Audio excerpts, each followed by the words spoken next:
When a woman only cares about her feelings, no one is safe. A mom cuts her family ties John! in the most brutal way. But it didn't stop, they just kept at it.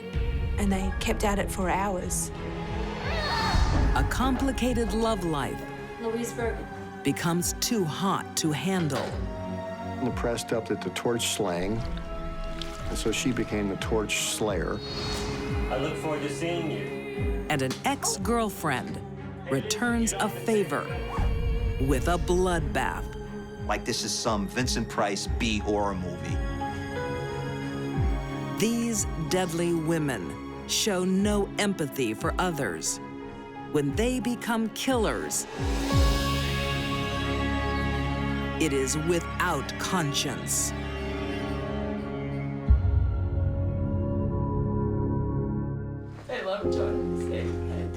A mother exposes her heartbreak to the world. Anyone who's got any information at all.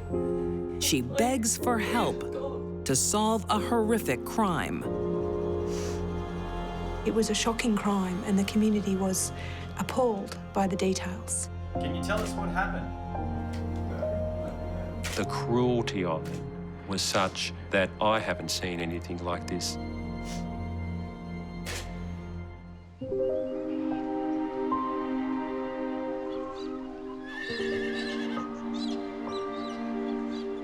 Nara, a picturesque town on Australia's east coast.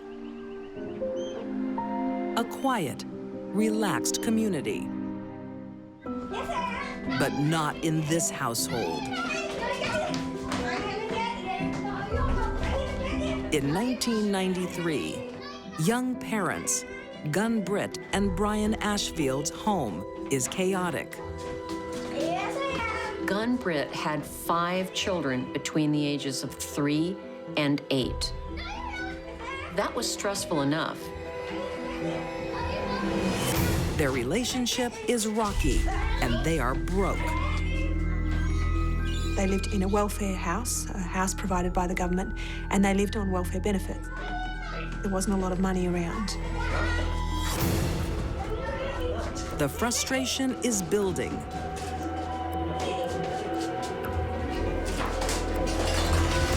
Stupid kid! What are you doing? What? How can you just hit him like that? You think it's all right if I hit you? He's not. No, it's not. It's an accident. I hit 6. The marriage soon falls apart. No, you can't hit a kid. It's wrong. Brian walks out, but is worried about leaving his children with the fiery Britt. He knew what kind of violence she had in it. Brian's frustrated sister, Annette Ashfield, witnessed Britt's treatment of her children. Britt used to just slap him across the back of the head, grab him by the hair, push him or kick him. She just doesn't know how to stop. So the other day, I'm at home and I'm playing football. Mate. Brian is so concerned. He goes to the child welfare authorities. The glass breaks, and so Britt, she just loses it. You see what's going on? What I mean? She just loses it, and she starts hitting. Brian warned Children's Services that his ex-wife wasn't taking care of the kids. They didn't listen to him. I need you to get my kids from my house. They're being beaten. Probably thought it was just divorce squabbling. What are you doing about the situation? I'm out of here. Child Services doesn't think Brian is a better option. He has a history of drug abuse.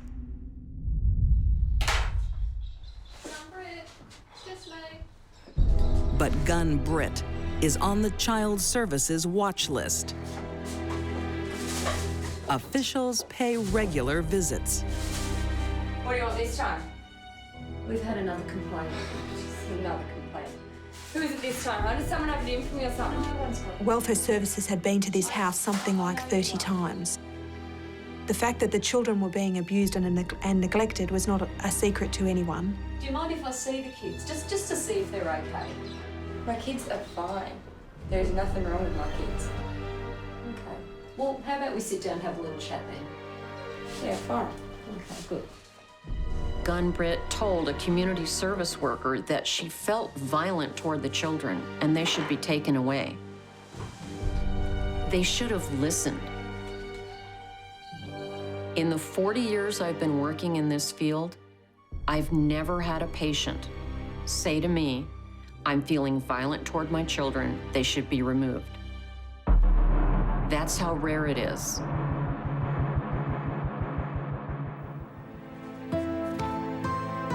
Child welfare is a complex issue. Officials are reluctant to take children from their mother. And soon, there is another man in the children's lives. 20-year-old Austin Hughes. What do you think? To be a dad to the kid? Really? 6 weeks after meeting Britt, he moves in. There was alcohol in the house. She was addicted to various prescription drugs. They both smoked like chimneys, and they lived on welfare benefits. You're the best thing that's happened to me, you know? A 20-year-old would have difficulty adjusting to just one child, their own child. That's a lot of stress. But 5 children that are not even your own? Very difficult. That was a recipe for disaster. Austin comes with his own problems. He's a victim of abuse as a child and is sensitive to the signs.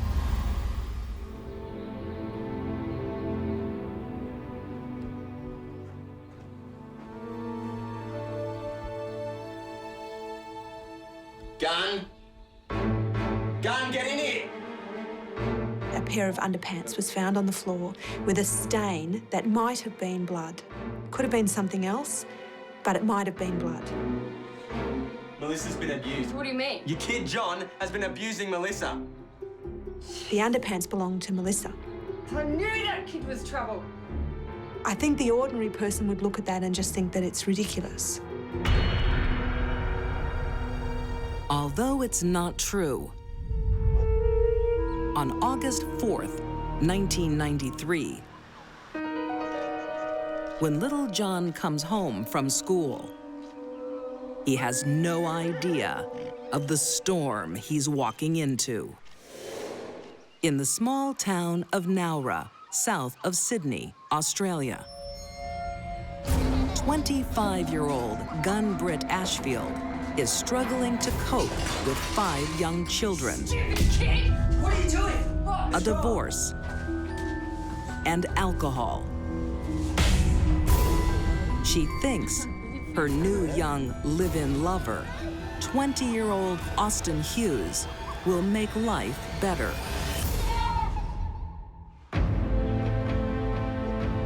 On August 4th, 1993, the household is in turmoil. One child is the focus of Britt's anger. Your kid, John. No, you can't get away with this. I'm gonna teach him a lesson. Of all the 5 children, 6-year-old John was the one targeted by his mother and her boyfriend, Austin, I mean, he's got to be punished. for abuse. John! What did you do to Melissa? They falsely accuse 6-year-old John of molesting his 3-year-old sister. These people had in mind that John was touching Melissa inappropriately and that if they didn't stop him, he was going to grow up to be a predator himself.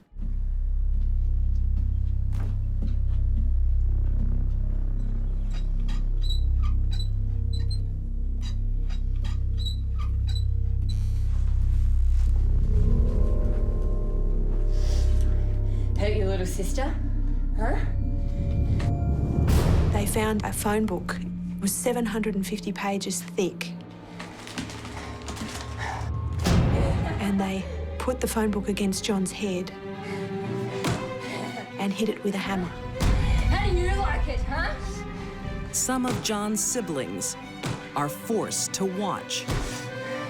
You dirty little boy. I can only imagine him screaming for help. No one there to help him. They had taken down the curtain rod. They had beaten John with it, so much so that the metal had bent. He was saying, "I'm so sorry, I'm so sorry." But it didn't stop, they just kept at it, and they kept at it for hours. Ah, come on, stop crying like a little girl. Johnny's beaten, unconscious. But now the attackers panic. They try to revive him. What they did first was they put him in a bath.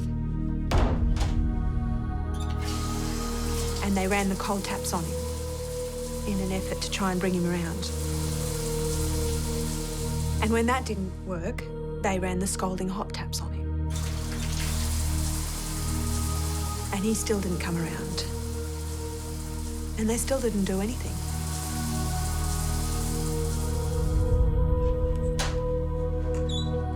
Little Johnny is now in a coma.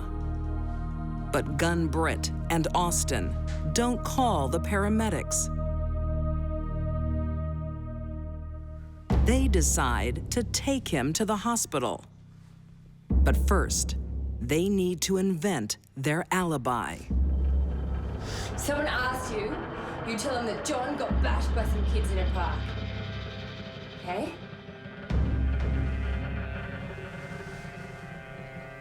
Do you understand?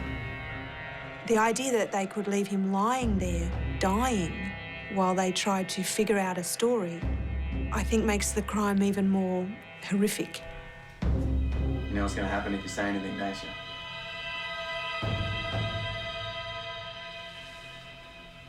Do you understand? The child witnesses are told to lie as their little brother is carried into the ER. But it's too late.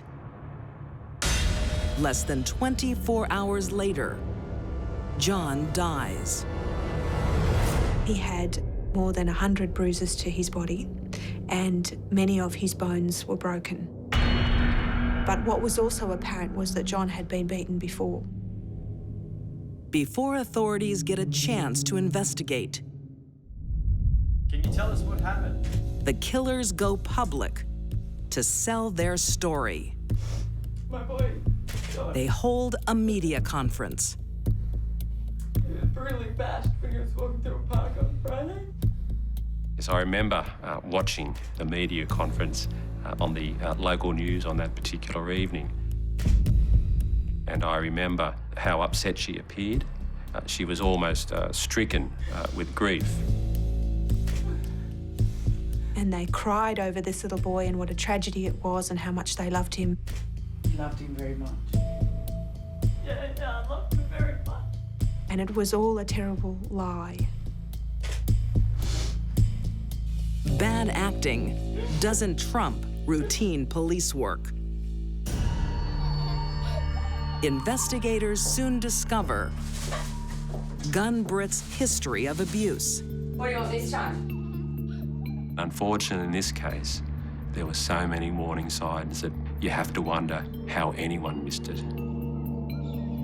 When police search John's room, they find proof his killers were no strangers. Blood in the house, the bent curtain rod under the bed, the hammer. It becomes obvious that they're lying. Facing murder charges, Gun Britt and Austin blame each other and then claim John brought it on himself.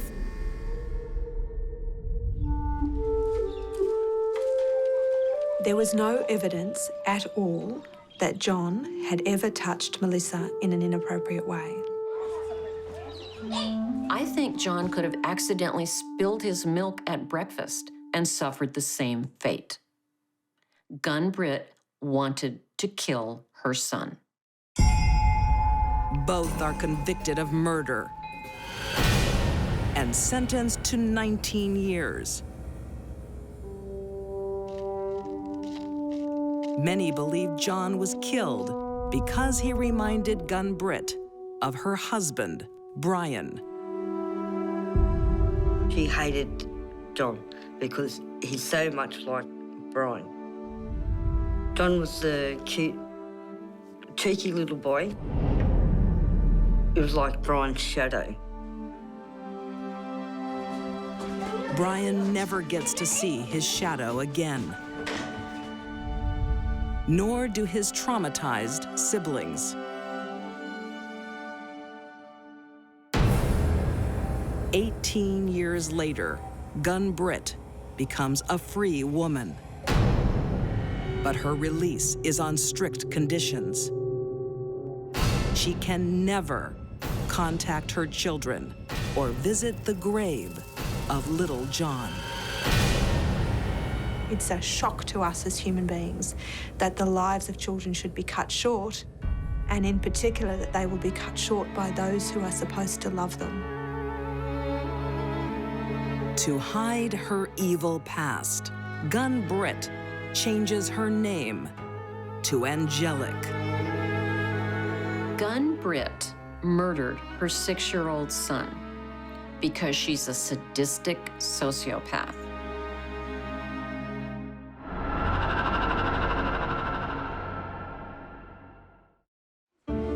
When you're skilled in the feminine arts, There will be no man who's able to resist you. catching a man is easy. She had to have a man in her life. Holding on to him can be the burning issue. She poured gasoline on it and lit it.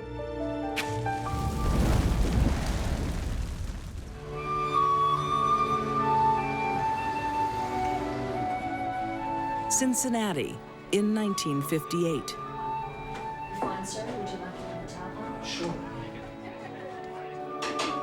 Mother of 4, Edith Clump is working as hard as she can to make ends meet. Where are you going?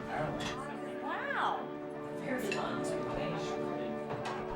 In addition to being waitress, she was very busy doing childcare in her home, teaching adult sewing classes at one of the local high schools. But it's not her diligent ways Edith is best known for. Hey, who's this, gentlemen? It's her scandalous life. Nice to meet you, Bill. By 40, she's divorced twice and indulges in several affairs. Black for me. No cream? No cream. Highly immoral behavior for the times. Of course not. You're sweet enough as you are. I'll be back in just a second. Just anywhere to be divorced, in that time was kind of frowned upon, but in Cincinnati, I think it was even more so. Here you go. So tell me, Bill, what do you do? A pilot. As well. Edith liked men. She liked to marry them. She liked to divorce them. Would you like to come flying sometime? I would love to come flying with you. She especially liked men that were married to other women. I love flying. Edith falls for another married man, customer Bill Bergen. She was man crazy. She had to have a man in her life.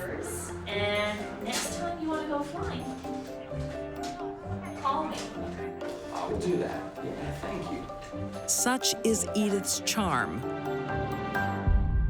3 months after they meet, Bill leaves his wife and moves in with Edith. But she still has a problem. Her ex-husband, Robert, He wants to split the house in the divorce settlement. And she can't afford to buy him out. You've got 3 children. What would you do? Throw us out onto the street? Whose name is on the contract? Oh, you know that's not fair. Get a bank loan. You know very She wanted to keep the house, and she needed to get a loan in order to pay off her ex-husband. But in the 1950s, single moms don't get bank loans.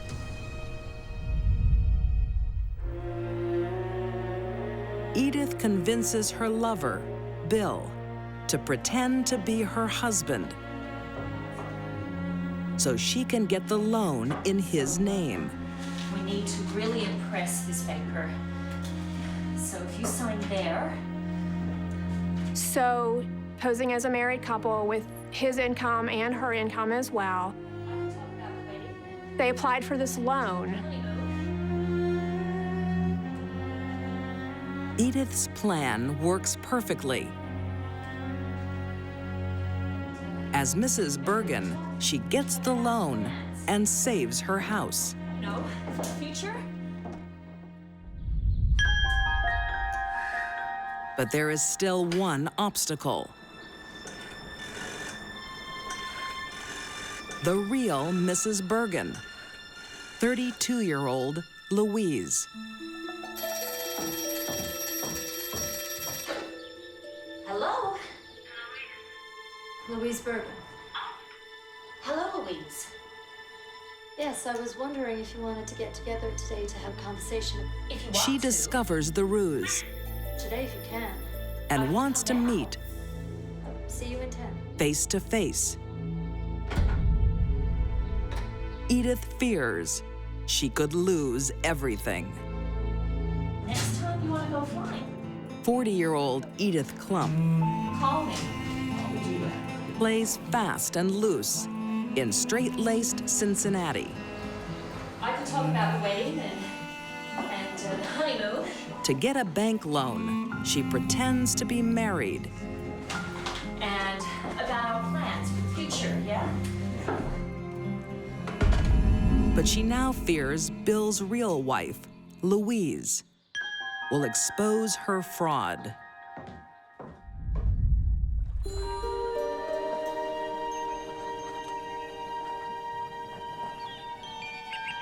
October 30th, 1958.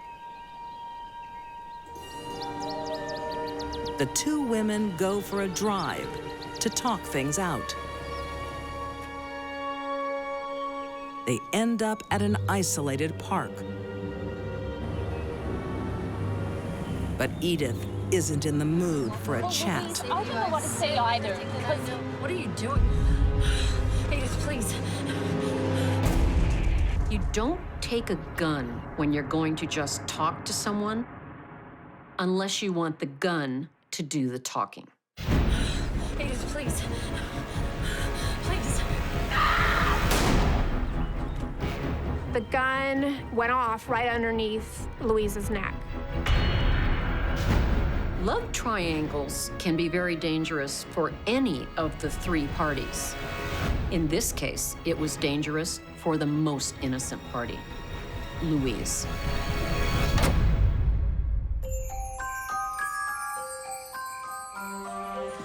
Busy Edith doesn't let murder interrupt her daily routine. Sorry, ladies, I got held up. Good evening. She had a class to teach that night, Tonight, the perfect cocktail dress. an adult sewing class. She was 15 minutes late for that. Now, if you open up your patterns, you'll That find night, as she teaches her sewing class, she takes Louise's body with her. The students in the class said that she seemed perfectly normal. no man is going to be able to resist you wearing what I've chosen. The fact that Edith could kill Louise, put her body in the trunk, and then go teach how to make a perfect slip stitch tells me that Edith was a cold-blooded murderer. It didn't bother her a bit.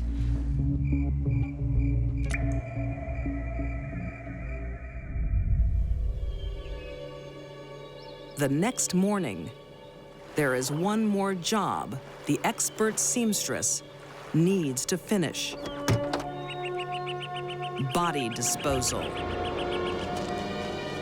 She drove up to Lake Cowan, found a secluded place by the side of the road, dragged the body out of the car. Then she put gasoline all over it. And lit it.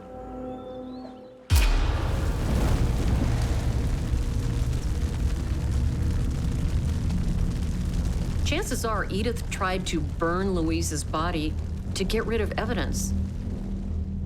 The truth of the matter is, it's very difficult to burn a body to a point where it's completely consumed. In fact, it's impossible.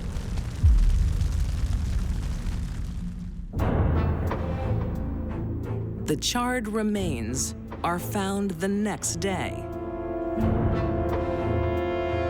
They match the description of Louise, who has been reported missing by her family. They also tell police about Bill's relationship with Edith. The lovers are interrogated. He passed a lie detector test, so they started talking to her. And when they brought her in and gave her a lie detector test, they said that the results of the test indicated that she knew something about the killing of Louise Birkin. Confronted with the lie detector results, Edith breaks down and confesses, but says it was self-defense. No one believes her story. She stands trial for first-degree murder. The trial of Edith Clump was really the spectacle of the summer of 1959 in Cincinnati. It was headlines in all of the papers, and everybody was clamoring to get a seat. So if you sign there... Prosecutors claim she killed to cover up her fraudulent signature on the bank forms. I don't think this murder had anything to do with being afraid she'd be caught trying to scam the bank. I think she wanted Louise gone. On July 2nd, 1959, Edith is convicted of first-degree murder and sentenced to death. That was very unusual for a woman at the time. There had only been 3 women executed at the time.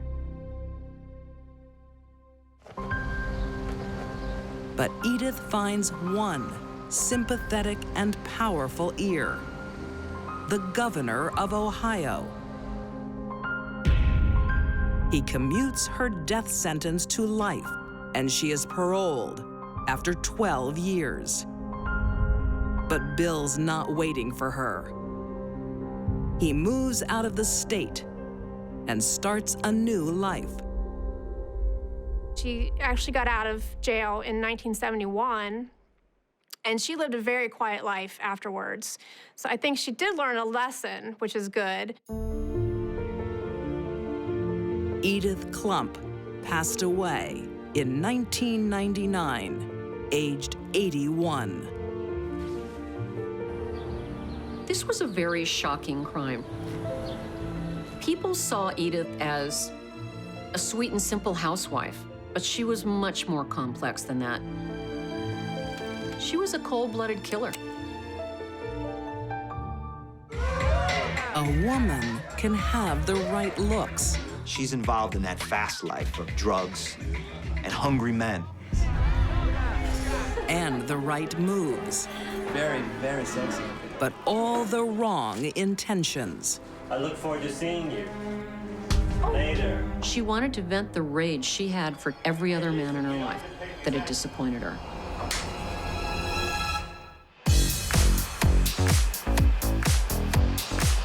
In Philadelphia in 1992.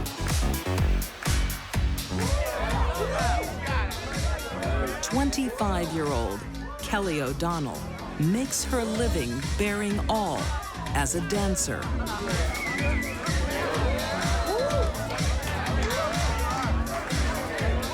But her confident persona masks a lifetime of heartbreak. Her father walks out on her family when she is 6. Just months later, a tragic accident kills her mother. Her mother died in a house fire, and Kelly was there, and she suffered burns. That's a lot of psychological and physical trauma for a 6-year-old girl. Adulthood isn't any kinder. Kelly loses her husband and father of her 3 children in a car accident. If Kelly didn't have bad luck, she'd have no luck at all. Kelly's life is on a downward spiral.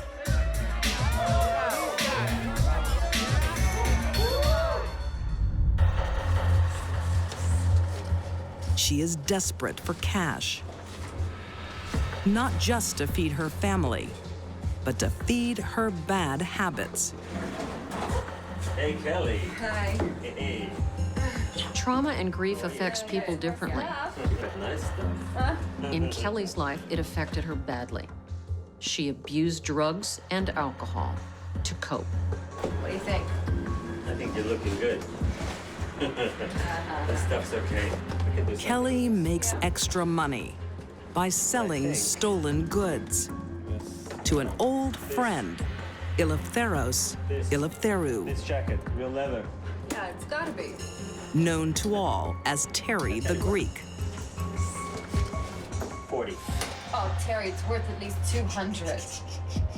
Terry the Greek was 50 years old. He owned and operated a pizza shop. Hard-working guy. People liked him. Because you are so sweet. He didn't do everything right, but what he did do right, people appreciated. 60, huh? Once lovers, the relationship is now strictly about cash. Bye. He was kind of the go-to bank for her. Whenever she needed a 20 here, 50 there, whatever she needed, she would go to him and ask him for the loan. And you know what? He liked her. They weren't dating, but he'd lend her the money anyway.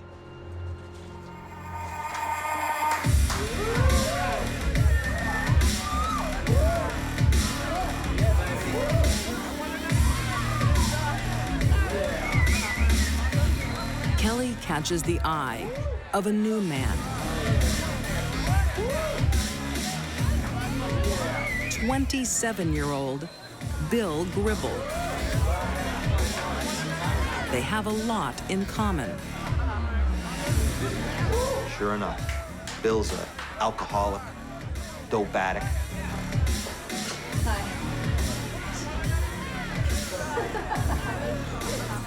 It's not long before they move in together. Very, very sexy. But some couples would be better off if they never meet.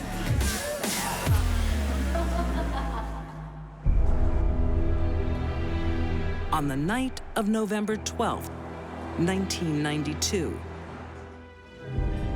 Kelly asks another favor of Terry. Money, Terry. She goes to the pizza shop to borrow some money from Terry. I'm sorry. You got something to sell. What about this? I get some for this. Okay, I'll leave it with you, but I want it back. Yeah, right. I can pay you back the money. When? Tonight. This time, she leaves her leather jacket as collateral. Later sounds okay to me. And she says, you know what? Let's meet up later on tonight so I can pay you back the money and get my leather jacket back. It's the kind of exchange they've made many times. I look forward to seeing you. Later. But tonight will be different. They ended up back at her place.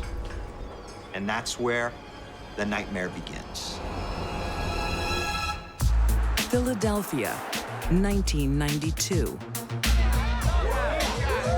Kelly O'Donnell makes a living with her strongest assets, her body and her wiles. Got some more stuff. With drug and alcohol problems, Kelly's always short of cash. 60, huh? And she often turns to her former flame, Terry the Greek.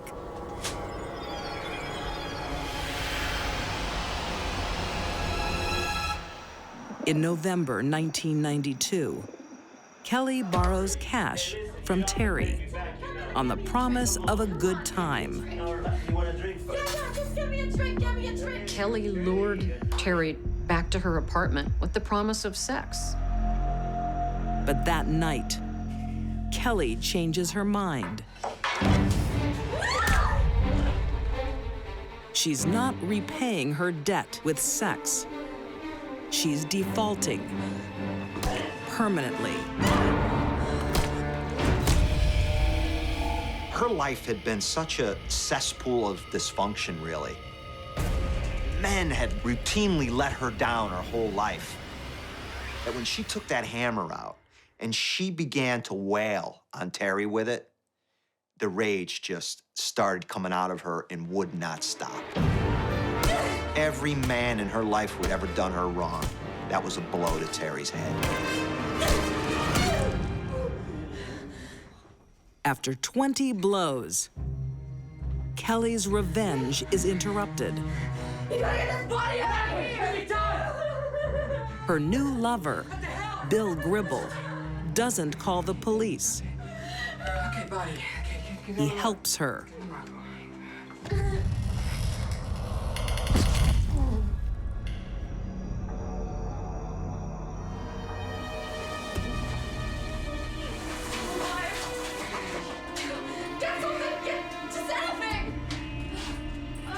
Terry is brutally bashed, but might have survived had the couple let him.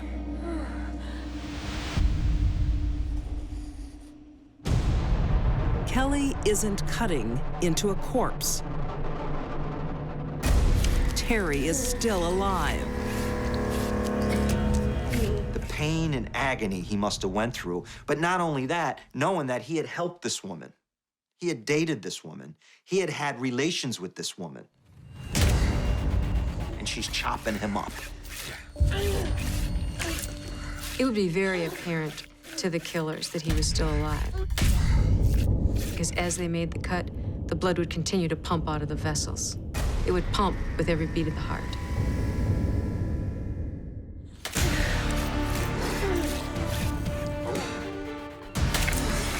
The events that led up to this murder didn't happen overnight. It was a series of catastrophic events that had been in the making for decades. Then Kelly makes the cruelest cut of all. Here comes really this disgust, this rage, this hatred she has for men in her life. She cuts off Terry's private part.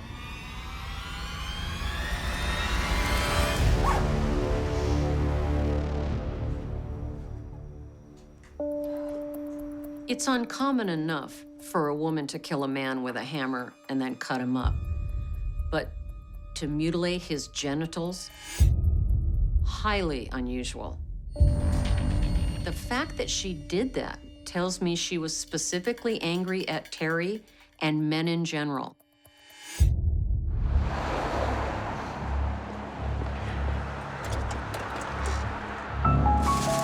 Kelly and Bill dispose of their victim like trash on a Philadelphia street.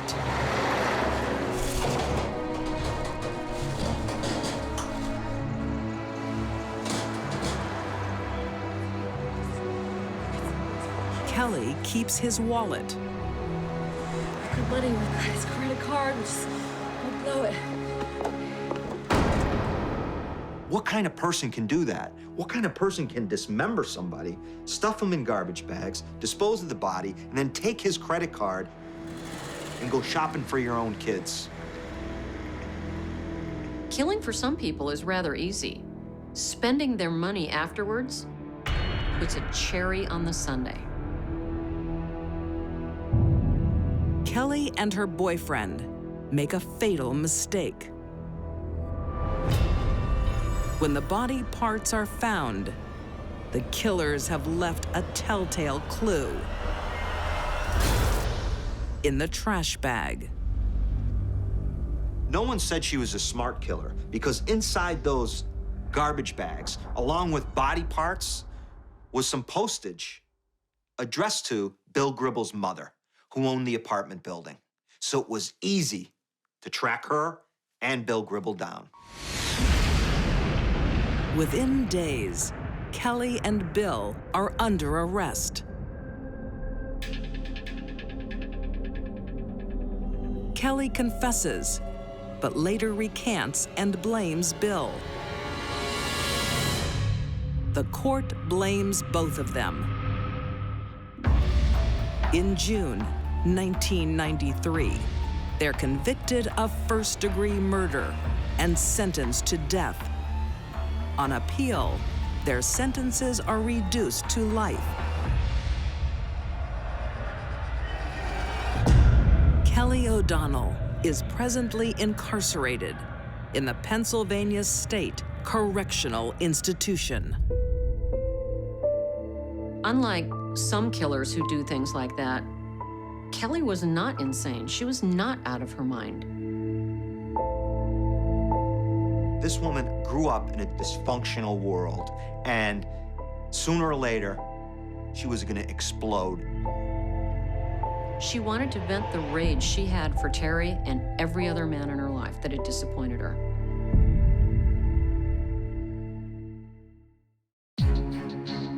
These three women thought nothing of taking a life. Gun Britt Ashfield's sick imagination led to her little boy's murder. Edith Clump torched her lover's wife. And Kelly O'Donnell carved up an old flame. These deadly women took the lives of those who did them no harm. They killed without conscience.